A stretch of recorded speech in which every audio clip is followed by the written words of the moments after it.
Vamos a definir la elección incondicional en términos de qué es, cuándo sucede, cuáles son las condiciones en las que sucede esta elección y cuál es la finalidad de esta elección. Primero, ¿qué es? ¿Cómo podemos definirla? Pues llamamos elección incondicional a la decisión soberana de Dios de elegir a quienes Él quiere salvar, sin que exista una acción previa hecha por nosotros que induzca a Dios para que nos elija. Existe una postura que fue creada o diseñada por Jacobo Arminio y que sus discípulos presentaron delante de la iglesia en Holanda, ¿no? Donde genera la aparición precisamente posterior de el tulip y estas doctrinas que ya se creían desde el principio del cristianismo, pero no se habían redactado de una manera explícita, sino hasta el sínodo de Dort.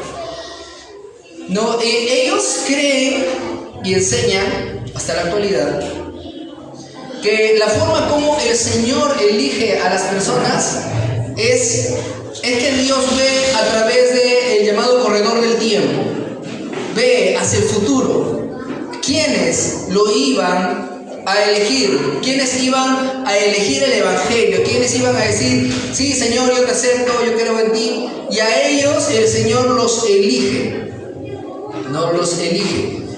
Esto genera la idea de que es una elección condicionada, ¿no? ¿Y cuál es la condición de que en el futuro ellos lo iban a elegir? Algo que es completamente absurdo y contradictorio. Porque en primer lugar, si eso fuera verdad, significa que de todas maneras seguiría siendo sin condición, ya que todavía no ha sucedido el momento en que la persona decidió. En segundo lugar, es absurdo porque estaríamos diciendo que hay un nivel superior al de Dios que establece todos los parámetros para que el Dios de los arminianos tan solo vea a través de ese corredor del tiempo. Y eso ya es inclusive hasta hereje.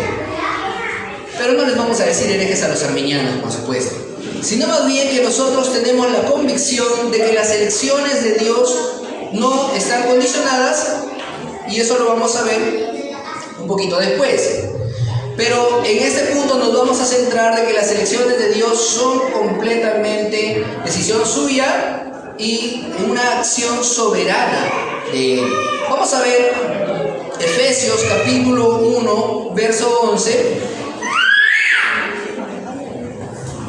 Dice: en Cristo también fuimos hechos herederos, pues fuimos predestinados según el plan de aquel que hace todas las cosas conforme al designio de su voluntad. Amén.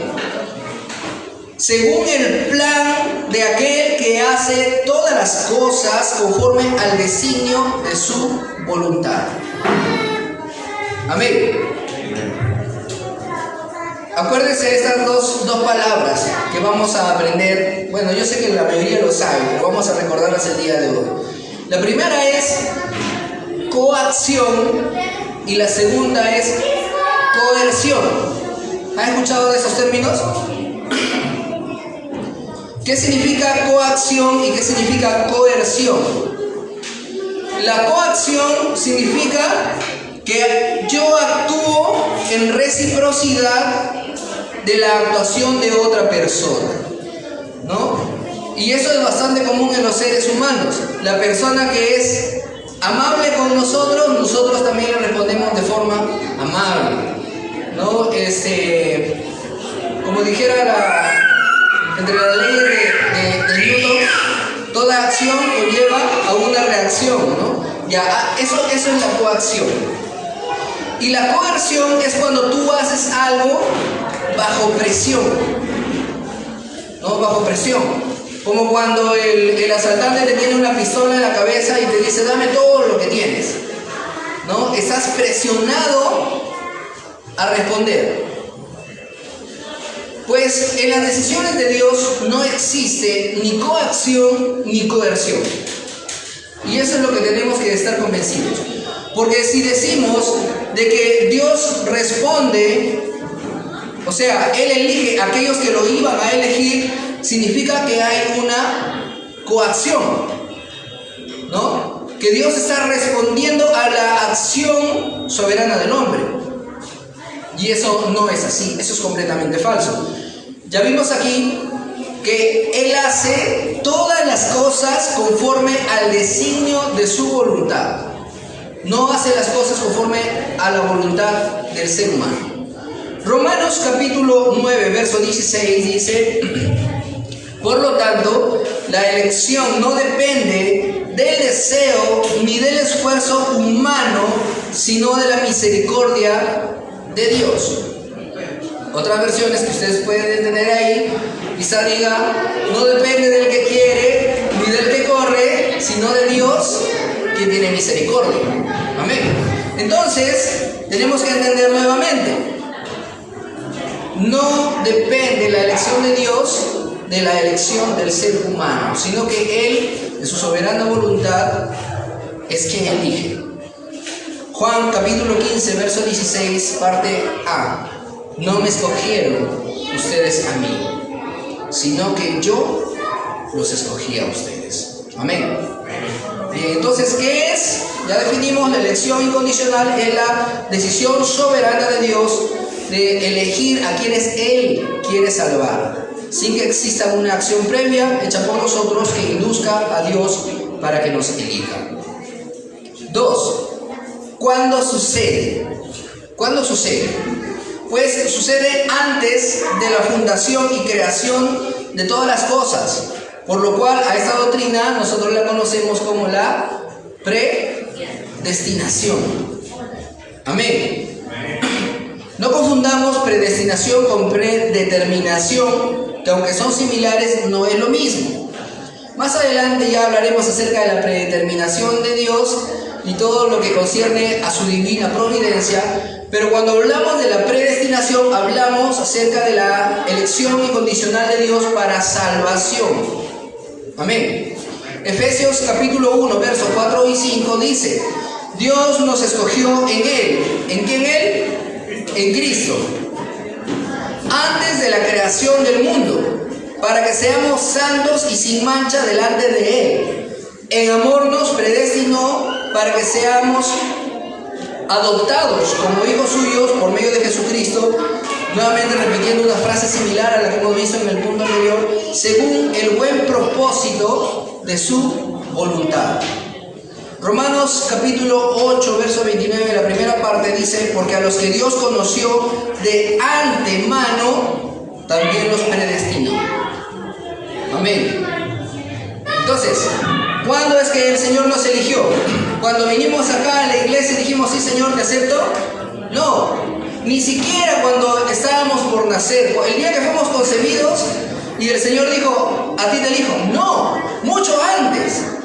Cuando Cristo murió en la cruz, estabas ahí también. Tu nombre estaba grabado en la cruz, porque ya el Señor te había elegido mucho antes de que creara este mundo en el que nosotros íbamos a habitar. ¿Bajo qué condiciones? Puede sonar extraño pensar que hay algunas condiciones, ya que se llama elección incondicional. Pero no hablamos de condiciones en términos de cuáles fueron la condición para que el Señor te eligiera, sino más bien cuáles eran las condiciones en las que el ser humano se encontraba cuando fue elegido. Si hablamos en tiempo presente, si hablamos al día de hoy, o sea, en el momento de tu conversión, en el momento de tu nuevo nacimiento, podemos decir que el Señor nos eligió estando muertos en nuestros delitos y pecados.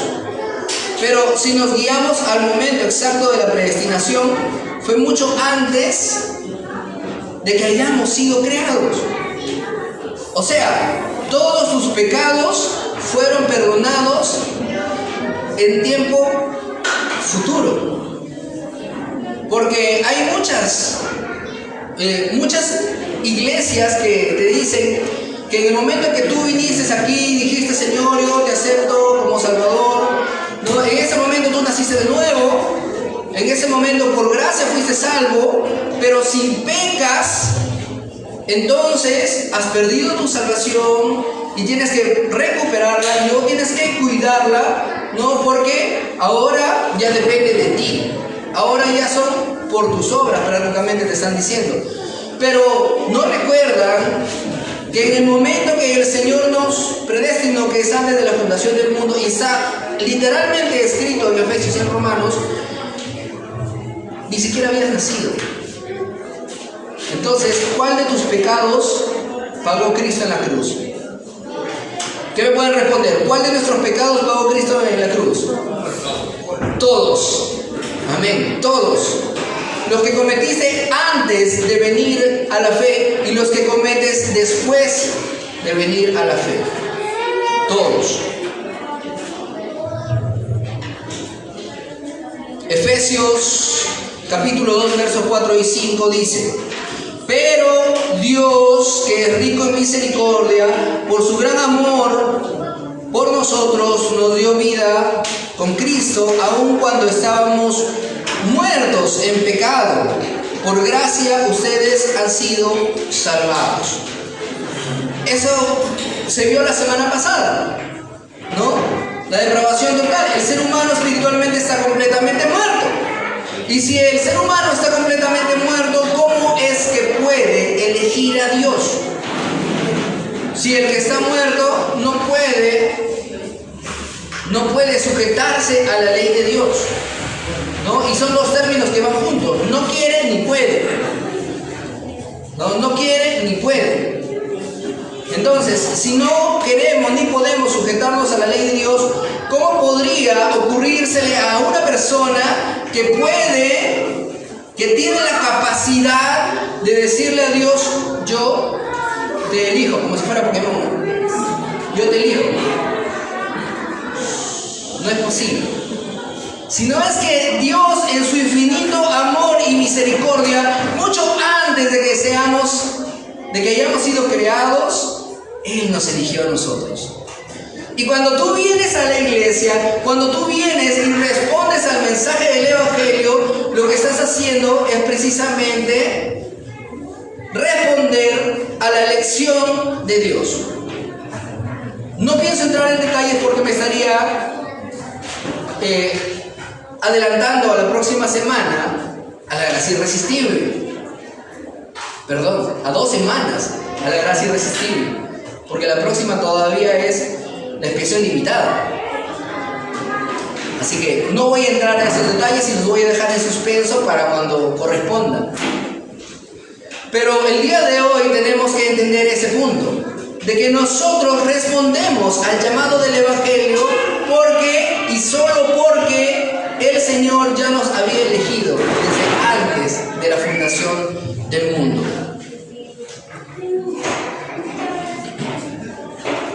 Romanos capítulo 9, versos 10 al 13. No solo eso, también sucedió que los hijos de Rebeca tuvieron un mismo padre, que fue nuestro antepasado Isaac.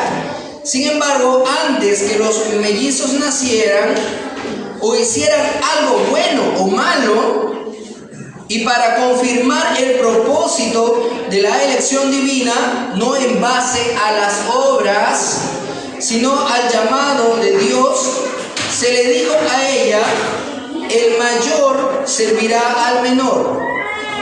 Y así está escrito: amé a Jacob, pero aborrecí a Esaú. ¿No? Algunos podrían decir: pero se refiere específicamente a ellos dos. Pero si así fuera, vamos a ver este detalle en el versículo. Para confirmar el propósito de la elección divina, no en base a las obras, sino al llamado de Dios. Ese concepto es general. no solamente para Jacob y Esaú, en general. Ahora, si hemos entendido que estábamos muertos en nuestros delitos y pecados, y aún ni siquiera habíamos cometido ningún delito ni pecado cuando el Señor nos eligió, debemos entender también que esta elección soberana por parte de Dios es una acción completamente justa. No podríamos decir que es una acción injusta. ¿Por qué? Porque tú y yo merecemos el infierno. Nosotros merecemos la condenación. No hay ningún mérito en nosotros para que el Señor nos vea y diga: wow, tú eres mi especial tesoro y te voy a elegir porque eres muy valioso para mí. No. El único valor que tenemos nosotros se encuentra en Cristo. Ahora, el cuarto punto.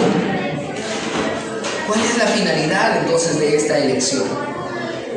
¿Cuál es la finalidad de esta elección? La finalidad principal de la elección es la santificación de los elegidos y la conformación de ellos a la imagen de Jesucristo. Si alguien piensa que ha sido elegido y ahora sí puedo hacer lo que se me dé la gana, y nuevamente no quiero adelantarme al último punto del mes, está completamente equivocado. Efesios capítulo 1, verso 4 dice: Dios nos escogió en Él antes de la creación del mundo. ¿Para qué? Para que seamos santos y sin mancha delante de Él. Amén. Amén. Amén. Sin santidad nadie verá al Señor. Pero esta santidad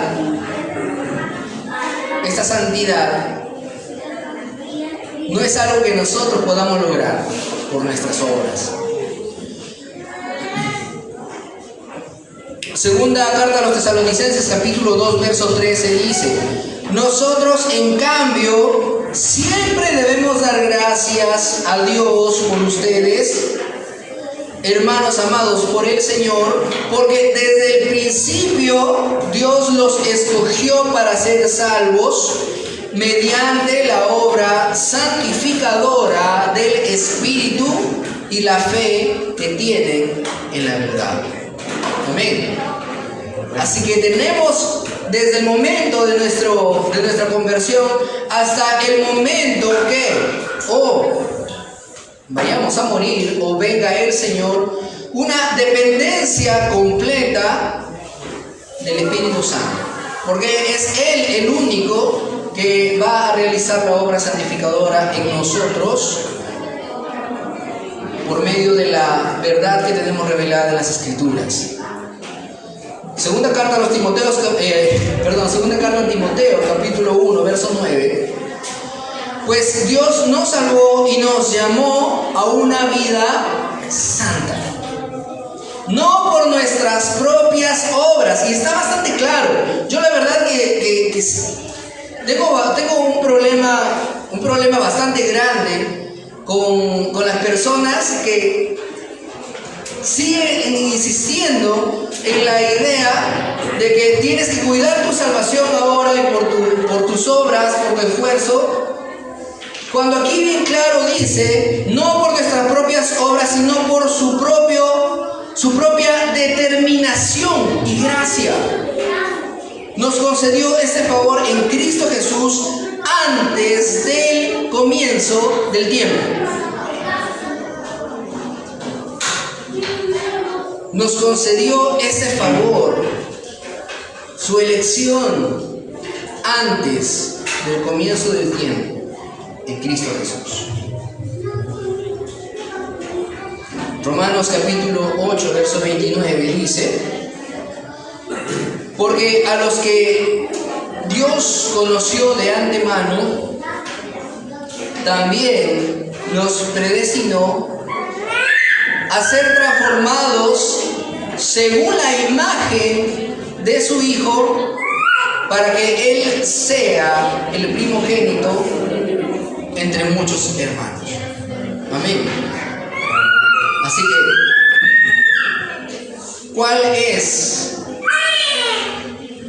o cuál debería ser el deseo de todo aquel que está convencido de haber sido elegido por Dios? Es el de conformarnos cada día más a la imagen de Jesucristo. Amén. ¿Y cómo va a ser esto? Por medio de la obra santificadora del... ¿Estamos acá, hermanos? Según la obra santificadora del... Creo que no han estado atentos. Hermanos, ¿estamos acá? Según la obra santificadora del... No los veo convencidos. Creo que les ha chocado la elección incondicional. Ha sido destruido su orgullo de pensar que ustedes eligieron a Dios, creo. Estaban celebrando el bautismo diciendo, decidí seguir a Cristo, ¿no? Y ahora vienen el domingo y dicen, no, es Dios quien te eligió a ti. Tú solamente has respondido a ese llamado. Y has respondido porque el Señor te ha dado nueva vida. Si no, no podrías haber respondido. Porque estabas muerto. Estábamos muertos en nuestros delitos y pecados, por lo cual no podríamos jamás responder al llamado del Evangelio. Pero si lo hemos hecho es porque el Señor nos ha dado vida. Si alguna vez te preguntaste o te preguntaron respecto a qué era primero, si la fe y el arrepentimiento o el nuevo nacimiento, y siempre pensaste que tuviste fe, por eso te arrepentiste y por eso naciste de nuevo, no. Tú naciste de nuevo por una obra soberana y milagrosa del Espíritu Santo, entonces tuviste fe y pudiste arrepentirte. No al contrario. Conclusión.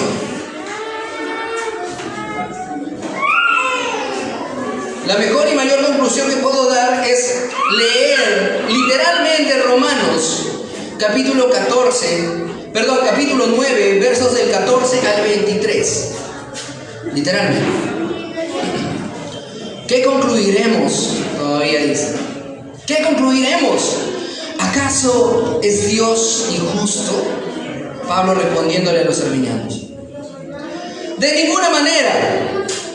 Es un hecho que a Moisés le dice, yo tendré clemencia de quien yo quiera tenerla y seré compasivo con quien yo quiera serlo.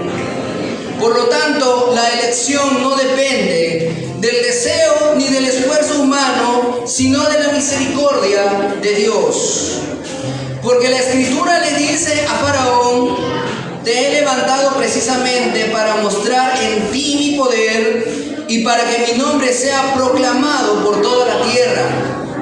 Así que Dios tiene misericordia de quien Él quiera tenerla y endurece a quien Él quiere endurecer. Pero tú me dirás, entonces, ¿por qué todavía nos echa la culpa a Dios? ¿Quién puede oponerse a su voluntad? Respondo, ¿quién eres tú para pedirle cuentas a Dios? ¿Acaso le dirá la olla de barro al que la modeló, ¿por qué me hiciste así? ¿No tiene derecho el alfarero de hacer del mismo barro una vasija para usos especiales y otros para fines ordinarios? ¿Y qué si Dios, queriendo mostrar su ira y dar a conocer su poder, soportó con mucha paciencia a los que eran objetos de su castigo y estaban destinados a la destrucción? ¿Qué si lo hizo para dar a conocer su gloriosa riqueza a los que eran objetos de su misericordia y a quienes de antemano preparó para esa gloria? Póngase de pie, hermanos.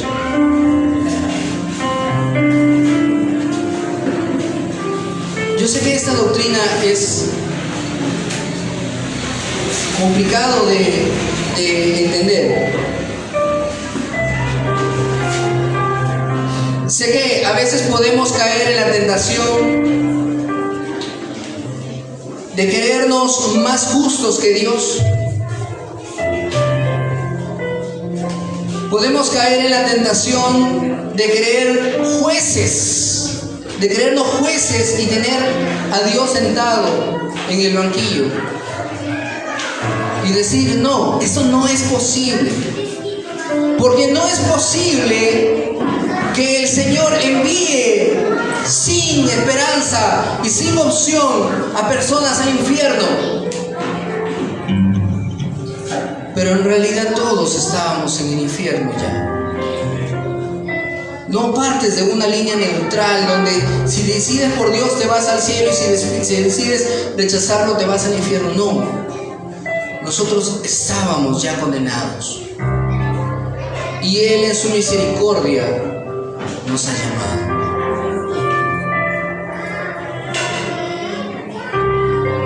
Si estás aquí y creíste sinceramente en el Señor, da gracias. Porque la justicia de Dios, esa justicia y esa condenación que nosotros merecemos, recayó en Cristo. Y no va a recaer en nosotros.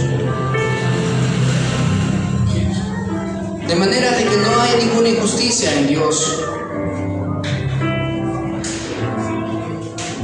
Espero que te vayas convencido de este día de que Dios no es justo porque practica la justicia,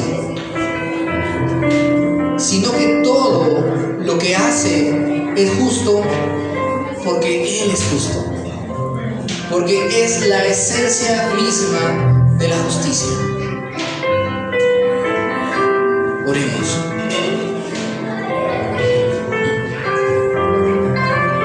Señor, no hay nada bueno en nosotros.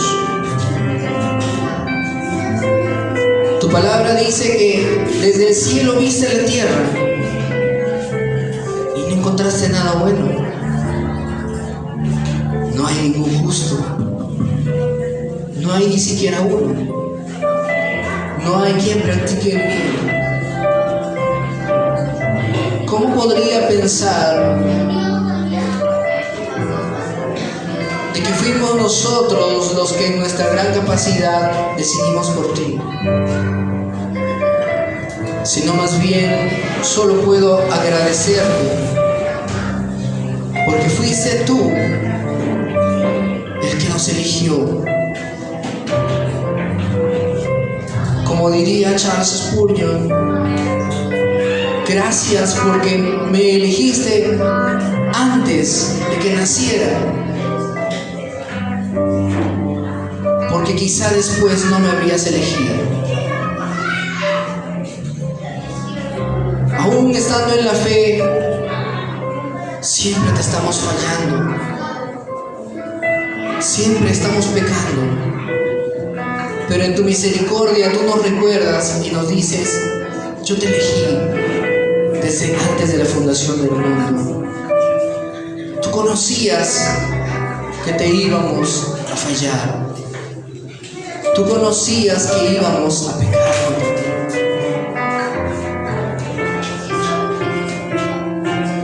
Pero eso no detuvo tu amor.